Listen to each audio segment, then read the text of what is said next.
से बहुत लोग हमेशा कंफ्यूज रहते हैं कि मॉक एनालिसिस की अलग कॉपी बना तो ली बट उसमें लिखिए क्या। 3 पॉइंट बता रही हूँ, तीनों को अच्छे से नोट डाउन करो। पहला, जो अनअटेम्प्ट या फिर जो रॉन्ग क्वेश्चन होते हैं उनको एनालिसिस करो, देखो कि गलत क्यों आया है।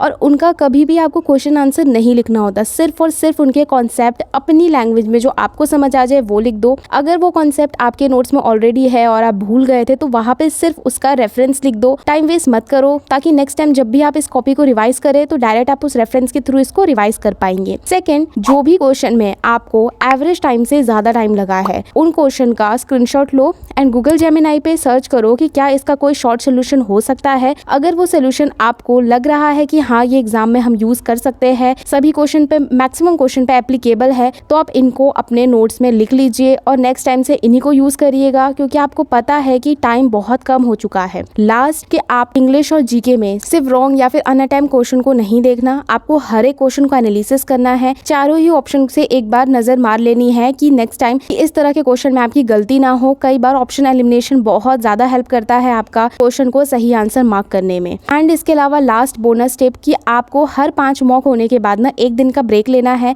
और इस कॉपी को प्रॉपर्ली रिविजन करना है। फिर इसमें से आपको ना कुछ ऐसे टॉपिक हाईलाइट होंगे जो उसमें आपका बार बार गलत हो रहा है। फॉर सपोज जैसे CI आपका बार बार गलत हो रहा है, तो आपको कोई भी PYQ बुक उठानी है और फिर उससे उसके क्वेश्चंस प्रैक्टिस कर लेने हैं पर्टिकुलर टॉपिक या फिर पर्टिकुलर चैप्टर। इसके अलावा SSC CGL के लिए one of the best platform for the mock test is the textbook. And textbook पे अभी चल रही समर सिलेक्शन सेल, जिसमें ओनली 439 रुपीज़ में आपको मिल रहा है कंप्लीट पास, जिसके लिए आपको कूपन कोड लगाना पड़ेगा PJS12 for the extra 12% discount. तो ये लास्ट डेट 31 मई है, इसीलिए जल्दी से जल्दी इसे परचेज कर लीजिए एंड अपनी तैयारी स्टार्ट कर दीजिए।